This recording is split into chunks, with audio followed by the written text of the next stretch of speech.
Is Daily Blast Live. We're talking about what you're talking about. Real, honest, entertaining, live. DBL starts right now. 3, 2. Welcome to DBL. It's Monday, April 5th. I'm Tori here with Lindsay and Al. I'm going to remove this mirror. Thank you. I got to get it together. and I'm going to remove this mask, okay? And you're... Before we started, I just looked at Lindsay and said mirror, and she was like, I was like, I guess we're going to go with the mirror. Go with it. We all know Okay, good. let's start and you this spilled? show. You're okay? No, I didn't spill. I'll save the day with the coffee situation. That's what happens behind the scenes here. All right. It's the start of week 2, of course, of the Derek Chauvin trial, and we've got some big testimony today. Minneapolis Police Chief Madeira Arredondo, the chief who fired Derek Chauvin for his actions, is taking the stand for the prosecution.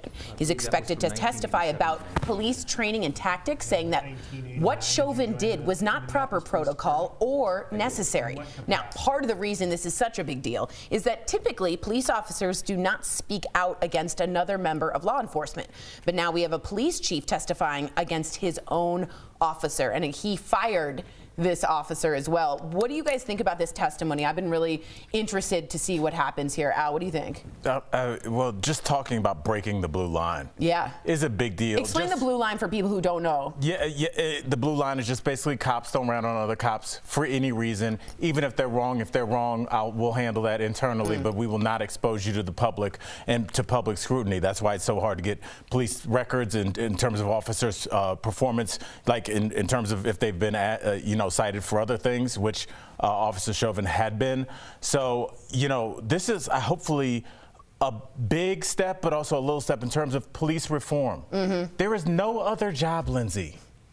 No other job. We're just like, you can't talk about. So if I own like a chain of Subways and there's been 3 sexual assaults there, I just decide we're not going to talk about that, and no employees talk about that, and that's cool. Or how about you kill someone? Could get away with this? Or how about you kill someone at a Subway and you just are like, no, I protect the sandwich artist. We're not going to tell you where it happened, why it happened, and what discipline. We'll just handle that. Like, where else would that excuse fly? Lindsay, what do you think? No, I think it's damaging testimony for sure, but I think with history shows us that it's really hard for an officer to be charged and then let alone convicted. Yes. So I think that a lot of people looked at the past trials as like gut-wrenching trials to see this happen again, and with such damaging testimony, I hope that there is a verdict that we all can look to and say, yes, this is the beginning of reform. But I think we're all standing by to see what happens, because at the same time today, when you're watching the trial live, you're seeing that they keep pushing this drug narrative, and they keep pushing that he died because of the drugs, omitting anything that has to do with Chauvin's knee on his neck. Yeah. Can I ask you guys a question about just maybe a larger picture question? Why do you think police officers are the only people that, when you talk about reforming their jobs, people have so much pushback? Because here we are in 2021. I would argue that every job that was a job in the 1800s that is still a job now, whether it's a teacher, there are things that have changed. They have reformed. But any talk of just like police reform without you even saying what it is seems to be met with like a wall. I know there's like a history of unions, especially coming from New York, where the police force is the police union's almost bigger than the police chief and actual force and lawmakers. And so I think that they have those protections. And then on top of that, they feel like they're saving lives and they're putting their lives on the line daily. And then they're constantly being criticized for the mistake that they make. And I don't think that one police officer represents the entire police force or most police in America. But I think if you don't get the bad seed that also kills people out of there, then you're setting the precedent that Black lives don't matter. It's interesting, right? It's not that they don't do a good job, is that they actually could they can kill people with that authority, right? He, in my opinion, Derek Chauvin did. So it's not just like, you're a bad apple. Like, no, you're poisonous and will kill people at that point. It's a bad orchard, is what Seth Meyer said. I just want to get this in. James Hudson just wrote in. I had to hey, James, what's going on? Had to take a break from watching the Chauvin trial. It's triggering and bad for my mental health. We totally get you. And we are up here not as just like wooden cardboard cutouts. We're also really, I would think, at least I am, traumatized and triggered. We also want to give you the news and give you what's going on to keep you updated. But just know that's all 3 of us. That's everyone at DBL. That's our studio. That's Chris. That's everyone who works with us. We absolutely see you, James. We hear you. And we appreciate you writing in, because it's not easy. So trust us on that. All right. A lot of you have been talking about this all weekend. MLB, Major League Baseball, announced it's moving the All-Star game out of Georgia after the state passed a restrictive new voting law that critics say will make it harder to vote in the state's urban areas, particularly for Black voters. So over the weekend, the Braves covered up the All-Star patch. Whoa, on their uniforms. I didn't see it fully. But on the other side, Georgia's Governor Brian Kemp is vowing not to back down after he signed the new law. Here's some of what he said in response to Major League Baseball's decision. Take a look. Yesterday, Major League Baseball caved to fear and lies from liberal activists. They ignored the facts of our new election integrity law, and they ignored the consequences of their decision on our local community. It means cancel culture and partisan activists are coming for your business. They're coming for your game or event in your hometown. And they're coming to cancel everything from sports to how you make a living. Some Republicans are even calling for a boycott of baseball. So DBL Nation, we want to know what you think. Baseball is Americans like apple pie. It's what you think of. Do you support MLB's decision to move the game? Yes or no? We want you to go to dblvote.com to weigh in. So now we're okay protesting. It's funny. It's just interesting when Kaepernick kneels and everyone goes crazy for people protesting. Now that people are comfortable protesting for other reasons. What do you think, Liz? I think it's so weird how people call cancel culture when it's really consequences for racism, right? You talk about Kaepernick kneeling, the NBA and NFL taking knees because they were protesting against racism. You're talking about like the Confederate flag and people saying they're going to protest NASCAR because they wanted to remove that from some of their imagery. And then they're going to say that's cancel culture by removing that. And now we have the MLB who's saying, hey, don't suppress voters. Don't not allow good people with good organizations that have been helping voters for years have drinks in line. I mean, my parents were in line for an hour and a half. This is the longest they've ever waited in line to vote. And we were in the middle of a coronavirus pandemic when they still did it. They're not allowing people to pass out. One of the rules is to pass out water or drinks. And it seems so Some of them are just silly. They're putting the ballot boxes further away and further between one another. So, you know, where you can get to a ballot box maybe in between work if you can't take off. Now that ballot box might be miles further from where the last one was last year. And I think it's a direct response to how many people turned out in the last election. And we saw there was no proof of voter fraud whatsoever. So really, what is this a reaction to? This is just trying to appease the last administration that was wrong in their claims that this was voter fraud in the last election. What do you think about this? And what do you think about their right to protest, right? Kemp. Both parties are in the right. They're fine to not go to a baseball game. Last I checked, that's not illegal. And last I checked, Lindsay, we're in a capitalistic society. You throw the word socialism at anything, and that's a death blow. So we are a country that's very proud of capitalism. But whenever a company exercises that right, we throw our hands up. They are allowed to not associate their product with values that they don't aspire to have attached to their company.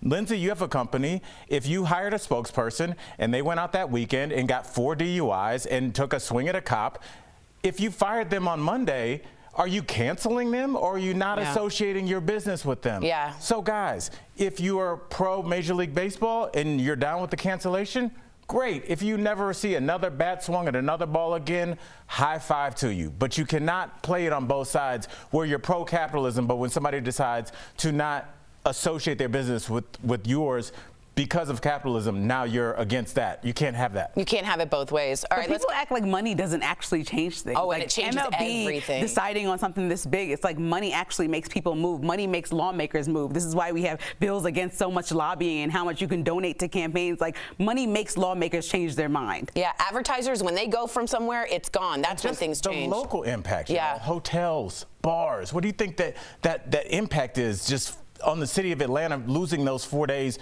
of just extreme revenue from people throwing money around parking garages, restaurants, everything?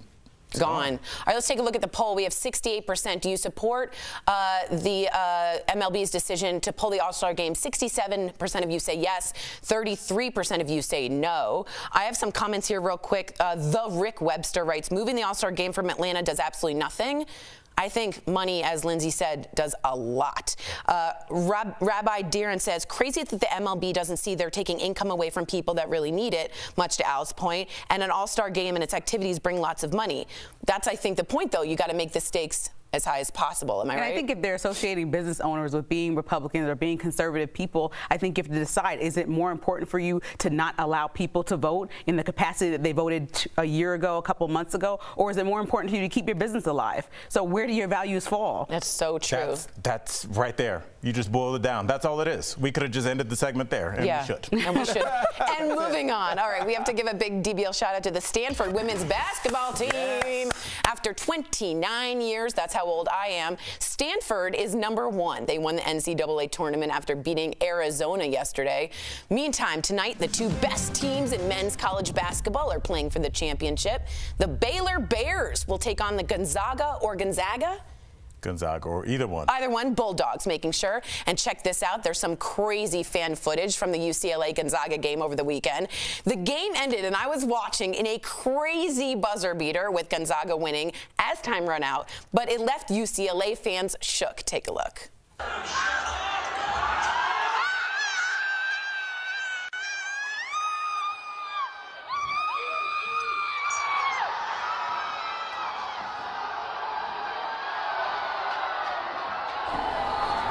It was crazy. So if you don't know, like at 0.3 seconds from half court, Suggs on Gonzaga literally just went in. This is March Madness. I can't believe that you watched the game. I know. I'm really like, huh? I know you did. And you know, whether you're a basketball fan or not, I was watching the game too, and I was talking to my uncle about this the next day. There's this weird period when somebody hits like a last-second shot, but there's still a few seconds left, where you forget these players are people. And so that was going to send them to a second overtime, which is very rare. And you could tell one team was kind of jogging back, getting ready, like, oh, we got to play another 5 minutes. But one team was like, we still got 4 seconds left. The guy grabbed the ball running full court. What do you call that, a ball and a hook? No, just a half-court shot, okay. a running half-court shot. You should have left it at the intro that you did. Was so brilliant. Yeah, she was doing great. And then we just got a term that associates itself with fishing. Well, you know, all right, that's awesome. Well, did you watch it all? Come on, Tori, be serious. But I'm happy to hear good news about women's sports, because for the last couple of weeks we've been reporting some bad news due to other people and their lack of putting the right energy on women's sports. So I'm happy to see this win. This actually makes my day. One thing really quickly. I'm on a group thread with some of the homies, 2 different parts of the country, both of them simultaneously talking about the women's tournament. Nice. That's awesome. Things are changing. Things are switching, huh? The ball in the hook. The ball in the hook, baby. That's it. Coming up on DBL, barriers are broken. How people of color made history at the Screen Actors Guild Awards over the weekend. And later, as hate crimes against Asians increase, one journalist is sharing her personal story of confronting a bully from her past. Stay tuned for that. We'll be right back.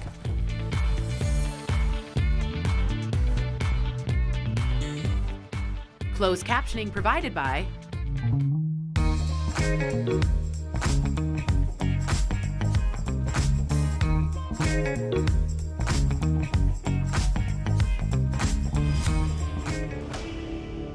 The Verify team is here to make sure you have the facts, because not everything you see online is real. A viewer named Sue sent us this email. I just received an economic impact payment card. Is this real? She wanted us to verify whether these cards are legit. Here are our sources: the IRS. They are legit. And Henry Grez from the American Institute of CPAs, who says yes, these cards can be trusted. It should be in an envelope coming from the mail to you, coming from the U.S. Treasury. Here's exactly what the envelope will look like, according to the IRS. Note the seal for the Department of Treasury, and inside you'll find a card that looks like this. And don't be alarmed by the MetaBank label in the back. This is the Treasury's financial agent, so it's supposed to be there. According to the IRS, the last day to receive payments through direct deposit was March 24th. So now they're only coming through the mail, through either checks or these debit cards. The card makes it easy to access your money for things like groceries. These cards can be used online and at stores. You could transfer the money to another account. It can even be cashed out at an ATM. And as for concerns that the government will be able to track your purchases, our expert says this is false. There's going to be no tracing of what you're buying or how you're spending. So you don't have to use it responsibly. You could use this money on whatever you want. That's right. So we can verify that these debit cards are real, and the IRS says they're safe and secure. With your Verify, I'm Evan Kozlov.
Welcome back to DBL. Last night, the Screen Actors Guild Awards were handed out, and like many pandemic award shows, the nominees appeared remotely. But unlike past shows, this one was pre-taped and only 1 hour. Huh? That's great. Okay. Still, the SAGs made history, handing out the top film acting awards to people of color. Viola Davis and Chadwick Boseman won for Ma Rainey's Black Bottom. I heard it's phenomenal. And Daniel Kaluuya and Yoo Jung-won in the supporting actors categories. And Catherine O'Hara, my role model, became the 4th actress to sweep all 5 major TV awards in a single season with her win for playing Moira Rose on Schitt's Creek. It's great if you haven't seen it. Anyone? I'm over Zoom. Like I have forfeited Zoom. any Zoom baby showers. I have forfeited a Zoom event. Yeah, I know she's you had over a great time with your family, but it's like I'm at the end of my Zoom days. I can't do it anymore. But I am happy that Daniel Kaluuya won because I thought Judas and the Black Messiah was one of the best films I've seen in a long time. This whole year. I agree with Lindsay. The Zoom with the, excuse me, yay, we're so happy, no interest. I think the viewers aren't watching. I liked last year when we saw this. Remember this, Hal? This is Brad and Jen. The tension you can feel, the love, the attraction. It's just 2 people smiling at No, there's more there, buddy. You think so? There's look at that. This, the He's hand. I forgot her. about the wrist. That's the shot. That's the picture. And if everybody's confused like me, I just asked our boss, and this award show wasn't at the same exact date last year because I was thinking if the NBA shut down, why did the SAG Awards still happen at this SAG time Awards last more year? important. Like NBA Can I just SAG say this? Awards. Only Brad Pitt can get away with that wrist grab. I That's what agree. I'm That saying. picture. Can we show That's that what picture? I'm saying. We heard nothing. Show the other one. If that was anybody else, that would be like, the other don't one. grab her arm. And I There, that's the one. Come on now. I'm You're just right. saying. Come on, dog. Look, her Come hand's on. almost on his heart. Do you see that, Lindsay? Well, it's kind of low. It's more between the belly button area. But I get where you're going with that. It's just so weird how we treat actors, though. It's like we go home for the pandemic. No one can do anything. So we plow through Netflix, literally watch everything that has all these actors. Right, but we don't care about. But then when they're like, hey, do you want to see them get an award for their hard work? No, they get enough anyway. They're rich. It's like, oh. But that's how I feel, and maybe that's a double standard, but I'm sick of it. I'm sick of the Zoom. I don't want to see any more. Once a year. Remember Daniel Kaluuya, he got cut off. Yeah, with that the was mic, so, and it was no like, more. come on. And at this point, you should know how to do it with award shows. You're It's been Hollywood. a year, please. You're Hollywood. I agree. All right, let us know if you loved the SAG Awards. Coming up on DBL amid the rise of anti-Asian hate crimes, one journalist is sharing her emotional experience. She's confronting a bully from her past. Don't miss this incredible story coming up next. Interest in the COVID-19 vaccine is plummeting among young people. So how does that impact our chances of stopping the spread? Let's connect the dots. At the beginning of the pandemic, Gen Z was more eager than any other age group to get the vaccine. An NBC News Morning Consult poll from March of 2020 showed only 5% of young people plan to skip their shot. Fast forward to 2021, that number has jumped to 26%. So what happened? First of all, states across the country started easing their restrictions. That meant college kids have been able to go to class, party at bars, even travel for spring break, meaning their lives are a lot closer to normal this semester. Some Gen Zers also say they're less concerned about COVID now that older people can get the vaccine. If grandma and grandpa are protected, they don't see why it's necessary for them to get the shot too, especially since symptoms are often less severe for young people. The doctors are warning that this is the wrong mentality to have. The virus can still have long-term effects on young people. And if Gen Z does not get vaccinated, we will likely never reach herd immunity. As long as the virus has someone else to infect, it will keep spreading. And that is connecting the dots.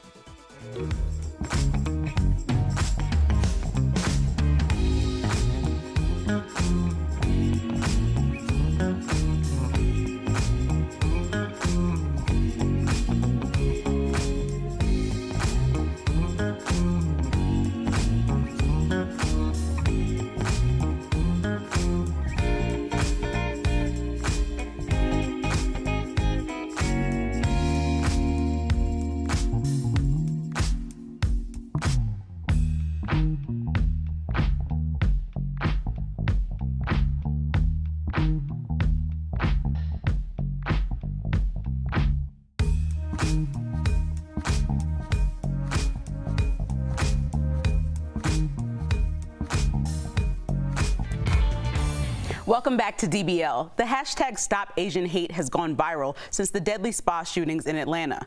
But how do we really stop hate crimes? Kat Rakowski thinks uncomfortable conversations are the answer. She recently confronted her high school bully to prove it. I spoke with her earlier in today's DBL Spotlight.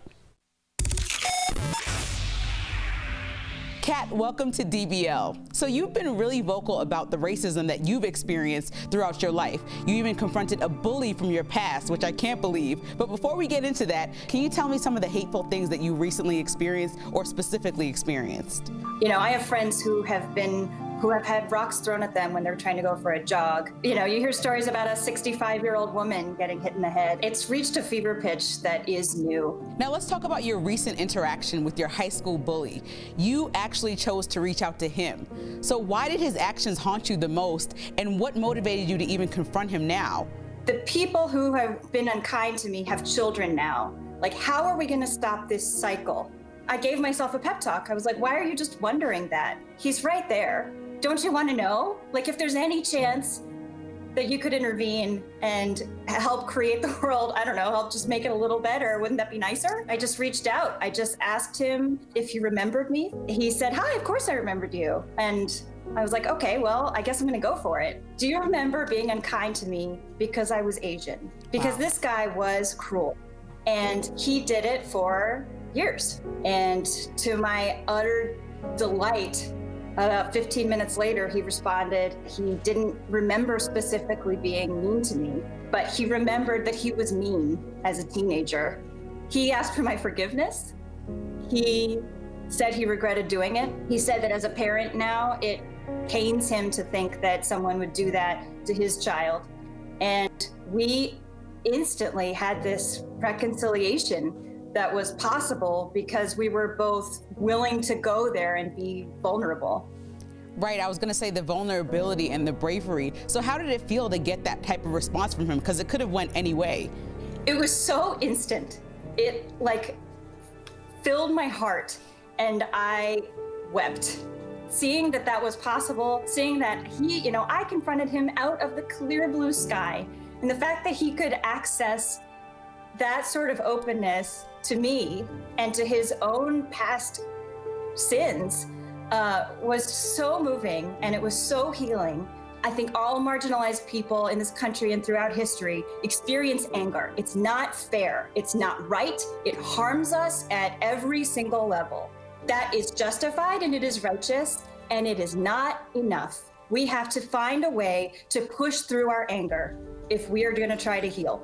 Right, and just having those conversations with someone open-minded and willing to take the next step to move forward and understand their implicit bias is very important. So Kat, thank you so much for sharing your story with us today. We appreciate you. Of course, thank you. We'll be right back. Promotional consideration is brought to you by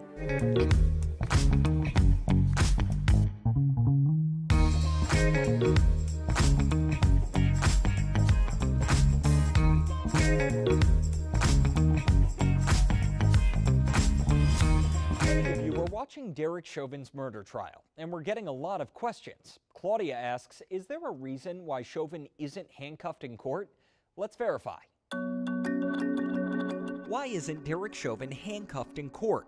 Our sources, Minnesota state law and a legal expert. Minnesota's criminal procedure lays out the rules and rights for defendants. Rule 2603 says, during trial, the defendant must be seated to permit effective consultation with defense counsel and to see and hear the proceedings, and they must not appear in the distinctive attire of a prisoner. That's why you see Derek Chauvin in a suit next to his lawyer, Eric Nelson. As for why he's not handcuffed, the rules say defendants must not be subjected to physical restraint while in court unless the court finds the restraint necessary to maintain order or security, and states the reason for the restraints on the record outside the hearing of the jury. The decision not to handcuff a defendant is a standard aspect of the defendant's right to a fair trial. Rachel Moran is a professor at St. Thomas Law School in Minneapolis. It is easier to presume someone is guilty if they are in chains or if they are in jail or prison attire. And so courts don't let those things happen. In this case, the court hasn't ordered any restraints for Chauvin, who was released from jail last October after posting a $1 million bond. The protection he receives is actually the same as every other murder defendant, unless they're showing that they're physically a threat in the courtroom. The judge cannot handcuff someone. In the rare situation where a defendant is handcuffed, state law says the judge must instruct the jury that the restraint must not be considered in reaching the verdict. What they're doing in Minnesota is standard procedure in pretty much every court in the United States. So we can verify, Chauvin isn't wearing handcuffs in court because state law entitles him not to appear with restraints during the trial unless there's a safety concern. With your Verify, I'm Gabe Cohen.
Back to DBL. We love sharing your comments. First off, people are writing in, love your blouse. And I feel like I look like Big Bird today, so I'm going to take the L. And you I am taking the L. No, this is not a good look for me. I don't really love it. Please write in to it makes say. Me feel safe. It's like the people that came in that movie out. I can direct traffic in this joint. No. It came to us like a body bag. God, oh my Lord. All right. Someone did write in, Kevin from Facebook, where in the new law does it say they can't give out water? This is Georgia's new laws. There's wanted to know from PolitiFact, the law makes it a misdemeanor to give away food or water within 150 feet of the outer edge of a polling place building or within 25 feet of any voter in line. They can have a water fountain, but they aren't required to do so. So it's right there from PolitiFact. Quick goodbye to our coworkers at home today. We miss you. Yes. When the pandemic is over, we'll be back together again in the studio. We're new every day. See you tomorrow.